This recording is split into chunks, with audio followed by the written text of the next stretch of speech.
রোজার মাসে এই তিনটি স্বপ্ন দেখলে বুঝবেন আপনি জান্নাতি, আল্লাহ আপনাকে ভালোবাসে এবং আপনার ইবাদত আল্লাহর দরবারে কবুল হচ্ছে। এই তিনটি স্বপ্ন যে ব্যক্তি দেখবে তার জন্য একটি জান্নাতি সুসংবাদ রয়েছে। প্রিয় দর্শক, আপনি যদি রাসূলুল্লাহ সাল্লাল্লাহু আলাইহি ওয়াসাল্লামকে ভালোবাসেন অবশ্যই আলহামদুলিল্লাহ কমেন্ট করবেন। যারা রাসূলকে ভালোবাসেন না তারা কখনোই প্রকৃত মুসলিম হতে পারবেন না এবং তাদের জন্য জান্নাত হারাম হয়ে যাবে। ভিডিওটি শেয়ার করে অবশ্যই ছড়িয়ে দিবেন, হয়তো আপনার কোনো ভাই বোনের সাথে মিলে যেতে পারে। আল্লাহ যাকে ভালোবাসেন তার জন্য জান্নাত অবধারিত হয়ে যাবে, তার কপাল খুলে যাবে। স্বপ্ন তিন ধরনের, একটি হলো আল্লাহর পক্ষ থেকে, 2 নম্বর স্বপ্ন হলো শয়তানের পক্ষ থেকে এবং 3 নম্বর স্বপ্ন হলো আপনি দিনের বেলা যা করবেন তার একটি অংশ রাতে স্বপ্নে আসে। সব থেকে উত্তম স্বপ্ন হলো যে স্বপ্ন আল্লাহর পক্ষ থেকে আসে। অবশ্যই মিলিয়ে নিবেন এই তিনটি স্বপ্নের একটিও আপনি দেখেছেন কিনা। রাসূলুল্লাহ সাল্লাল্লাহু আলাইহি ওয়াসাল্লাম বলেছেন, তোমরা স্বপ্নকে উড়িয়ে দিও না, স্বপ্নের মাধ্যমেও আল্লাহ তাআলা ভালো মন্দ হিকমত রেখেছে। বিশেষ করে যে ব্যক্তি রমজান মাসে এই তিনটি স্বপ্ন দেখবে বুঝে নিতে হবে আল্লাহ তাআলা নিজে সেই ব্যক্তিকে ভালোবাসেন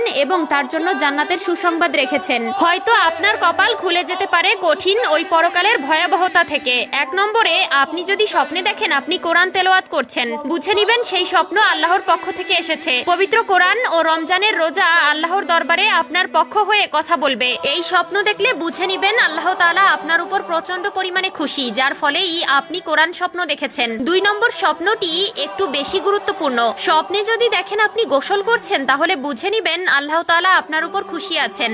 এই স্বপ্ন যে ব্যক্তি দেখবে বুঝে নিতে হবে তার শরীরে যত পাপ আছে, অন্যায় আছে, ধীরে ধীরে তা মুছে যাচ্ছে। আল্লাহ তাআলা তাকে ভালো আমলের জন্য কবুল করে নিয়েছে। প্রিয় দর্শক, অবশ্যই স্বপ্নকে অবহেলা করবেন না এবং যার তার কাছে স্বপ্নের ব্যাখ্যা জানতে চাইবেন না। মনে রাখবেন, স্বপ্নের ব্যাখ্যাকার আপনাকে যেভাবে স্বপ্নের ব্যাখ্যা দিবে আল্লাহ তাআলা আপনাকে সেভাবেই প্রতিদান দিবে। তাই অবশ্যই স্বপ্ন সবার কাছে বলা যাবে না। আল্লাহ তাআলা আপনার উপর খুশি আছে তাই আপনাকে এই স্বপ্ন দেখিয়েছেন, কিন্তু আপনি যদি আল্লাহর ইবাদত থেকে সরে যান আল্লাহ আপনার উপর নারাজ হয়ে যাবে। অবশ্যই আল্লাহর ইবাদত বন্দেগী করবেন এবং নিজের ঈমানকে ঠিক রাখার চেষ্টা করবেন। 3 নম্বরে, আপনি যদি স্বপ্ন দেখেন আপনি জায়নামাজে বসে আল্লাহর কাছে দোয়া করছেন এবং কান্না করতেছেন, বুঝে নিবেন আল্লাহ তাআলা আপনাকে ভালোবাসেন এবং আল্লাহ আপনাকে কবুল করার অপেক্ষায় রয়েছেন। অবশ্যই ভালো স্বপ্ন মানুষের জন্য ভালো কিছু বয়ে আনে। আল্লাহ তাআলা আমাদের সবাইকে সঠিক বুঝ দান করুন।